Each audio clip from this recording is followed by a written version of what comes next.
ஒவ்வொரு கடைக்கும் மாசம் மாசம் வந்து ரேஷன் கடை ஆபீசர் செக் பண்ண முடியாதுன்னு தான் ஒவ்வொரு ரேஷன் கடையிலயும் ஒரு 5 பேர்த்த போட்டிருக்காங்க. அந்த 5 பேரும் மாசத்துல ஒரு 5 நிமிஷம் ஒதுக்குனா போதும், எந்த ரேஷன் கடையிலயும் பிரச்சனையே வராது. யாருங்க அந்த 5 பேரு? மா, அந்த 5 பேர் வேற யாரும் இல்லைங்க. ஏமா, இந்த மாசம் அரிசி சர்க்கரை மட்டும் வாங்கிக்கிங்க. பருப்பு ஆயில் அடுத்த மாசம் தான். சீமணினாச்சும் ஊத்துங்க, போன மாசம் ஊத்துல. ஏமா, நீங்க வர்ற அன்னைக்கெல்லாம் சீமனை ஊத்த முடியாது. மாசத்துல ஒரு நாள் சீமனை ஊத்தும் போது நீங்க தான் வந்து வாங்கிக்கோணும். என்னோட அட்டைக்குன்னு வந்தது 3 லிட்டர் எண்ணெய் இருக்குதுல்ல, அது எங்க? ஏமா, உங்களுக்குன்னு தனியா மாசம் 3 லிட்டர் எண்ணெய் கொடுப்பாங்களா? இந்த கடையில மொத்தம் 650 அட்டை இருக்குது. போன மாசம் வந்ததே 30 லிட்டர் எண்ணெய் தான். இந்த 30 லிட்டர் 300 பேருக்கு பிரிச்சு ஊத்தினாலும் கேன்ல ஊத்த முடியாதுமா. கேன் மூடியில வேணா ஆளுக்கு 3 சொட்டு பிரிச்சு ஊத்தலாம். வர்றதெல்லாம் கை வேலைக்கு வித்தீங்கன்னா எங்களுக்கு எப்படி பொருள் கிடைக்கும்? ஏமா, கை விலைக்கு விற்கிறாங்களா? அரிசி மூட்டையும் பருப்பு மூட்டையும் குடோன்ல இருந்து லாரியில ஏற்றி கணக்குல கொண்டு வரதுக்குள்ள மூட்டைக்கு 1 கிலோ ஷார்டேஜ் ஆகுது. இதெல்லாம் யாரு டேலி பண்றது? மளிகை கடையில இருந்தா மூட்டையா இறக்குறாங்க. அவங்களுக்கெல்லாம் பொருள் சிந்தறது இல்ல.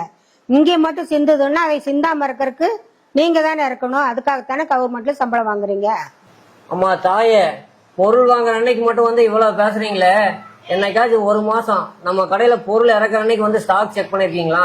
இறக்குற அரிசி பருப்பு எல்லாம் கரெக்டான தரத்துல இருக்கான்னு பாத்திருக்கீங்களா?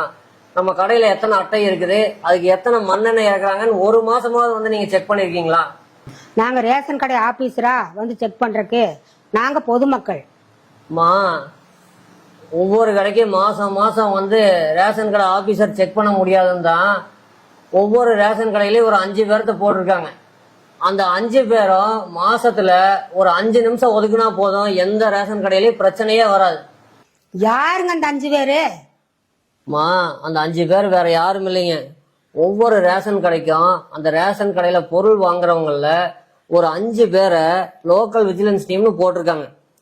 அந்த லோக்கல் விஜிலன்ஸ் டீமுக்கு என்ன வேலை அப்படின்னா, ஒவ்வொரு மாசமும் அந்த கடையில இறக்குற அரிசி பருப்பு தரமா இருக்கா, மண்ணெண்ணெய் அளவு சரியா இருக்கா, இதெல்லாம் செக் பண்றதா அவங்க வேலை. மாசத்துல இந்த 5 பேரும் ஒரு 5 நிமிஷம் ஒதுக்கி கூட்டம் போட்டா போதும், இந்த ரேஷன் கடையில எந்த பிரச்சனையுமே இருக்காது. நம்ம கடைக்குமா அந்த மாதிரி லோக்கல் டீம் 5 பேர் போட்டிருக்காங்களா? மா, நம்ம கடைக்கு மட்டும் இல்லைங்க, தமிழ்நாட்டில் இருக்கிற எல்லா ரேஷன் கடைக்கும் லோக்கல் விஜிலன்ஸ் டீம்னு 5 பேரை 2020லயே போட்டு ஜீவா வந்துருச்சு. அப்புறம் நம்ம கடையில பொருள் இல்லைன்னு பிரச்சனை வருது? ஏன் பிரச்சனை வருதுன்னா, 2020ல நம்ம கடைக்கு லோக்கல் விஜிலன்ஸ் டீம்னு போட்டாங்க. டம்மிக்கு ஒரு விஜிலன்ஸ் டீம் போட்டா அப்படித்தான் இருக்கும். நம்ம விஜிலன்ஸ் டீம் இது வரைக்கும் நம்ம கடைக்கு வந்து ஒரு மாசம் கூட இறக்குன பொருள் அளவு சரியா இருக்கா தரமா இருக்கான்னு செக் பண்ணதில்லை. அப்ப எந்த மாதிரி ஆளுகளை தான் போடுறது? மா, எந்த மாதிரி ஆளுகளை போறதுன்னு தனியா ஒரு சட்டம் இருக்குதுங்க. தமிழ்நாடு உணவு பாதுகாப்பு விதிகள் 2017 பிரிவு 8(1) தெளிவா சொல்லியிருக்காங்க. அந்த ரேஷன் கடை இருக்கிற ஏரியாவோட வார்டு கவுன்சிலர், அந்த ஏரியாவில் இருக்கக்கூடிய சமூக ஆர்வலர், அப்புறம் உங்களை மாதிரி கேள்வி கேட்கக்கூடிய பொம்பளைங்க, இந்த மாதிரி 5ல இருந்து 7 பேர்த்த லோக்கல் விஜிலன்ஸ் டீம்ல போடணும்.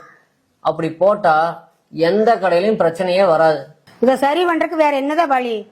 மா, ஒவ்வொரு ரேஷன் கடைக்கு இந்த மாதிரி செயல்படாம இருக்கிற டம்மி லோக்கல் விஜிலன்ஸ் டீமை கலைக்க சொல்லி அந்தந்த மாவட்ட வழங்கல் அலுவலருக்கு ஒரு லெட்டர் போட்டோம்னா போதும். அந்தந்த கடையில் இருக்கிற லோக்கல் விஜிலன்ஸ் டீம் கரெக்டாக செஞ்சாங்கன்னா எந்த ரேஷன் கடையிலையும் பொருள் பற்றாக்குறைனோ பொருள் தரமா இல்லைனோ எந்த ஒரு பிரச்சனையும் வராது. இந்த லோக்கல் விஜிலன்ஸ் டீம்ல போடுற அந்த 5 பேர் தரமான ஆளுகளா இருந்தா ஸ்டாக் இறக்கும் போது மாசம் மாசம் இறக்குற பொருள் அங்க எத்தனை ரேஷன் அட்டை இருக்கு, அதுக்கு இறக்க வேண்டிய பொருளோட அளவு என்னன்னு ஒவ்வொரு மாசம் ஒரு 5 நிமிஷம் ஒதுக்கி செக் பண்ணா போதும். இந்த கடை மட்டும் இல்ல, தமிழ்நாடு முழுசும் இருக்கக்கூடிய எல்லா கடைக்கும் இந்த மாதிரி டம்மியா தான் லோக்கல் விஜிலன்ஸ் டீம் இருக்கு. லோக்கல் விஜிலன்ஸ் டீம் பத்தி உங்களுக்கு முழுசா தெரிஞ்சுக்கணும் அப்படின்னா டிஎன்பிடிஎஸ் அப்படிங்கிற ரேஷன் கடை டிபார்ட்மெண்டோட வெப்சைட்ல கீழே ஸ்க்ரால் பண்ணி பாத்தீங்கன்னா தமிழ்நாடு உணவு பாதுகாப்பு விதிகள் 2017 இருக்கும்.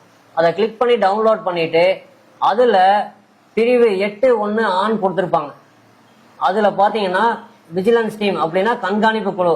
கண்காணிப்பு குழுங்கிறது ஒட்டுக்கா ஒவ்வொரு கடையிலையும் வந்து மாவட்ட அளவில் இருக்கிற அதிகாரிகள் வந்து தனித்தனியா செக் பண்ண முடியாதுன்னு தான் அந்த கடையில பொருள் வாங்குறவங்கள ஒரு 5 பேரை லோக்கல் விஜிலன்ஸ் டீமா போட்டிருக்காங்க.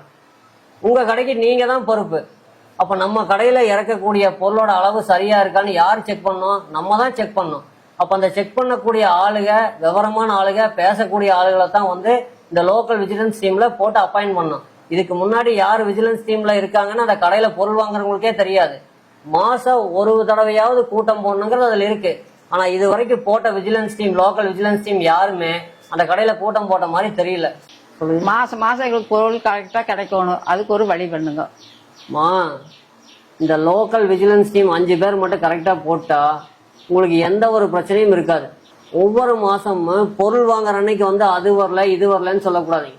ஸ்டாக் இறக்குற அன்னைக்கு நம்ம கடையில எத்தனை ரேஷன் கார்டு இருக்கு, அதுக்கு எத்தனை அரிசி இறக்கணும், எத்தனை பருப்பு இறக்கணும், எத்தனை ஆயில் பாக்கெட் இறக்கணும், எத்தனை மண்ணெண்ணெய் இறக்கி இருக்காங்க, இதெல்லாம் தரமா இருக்கா, அளவு சரியா இருக்கான்னு செக் பண்றதா இந்த லோக்கல் விஜிலன்ஸ் டீமோட வேலை.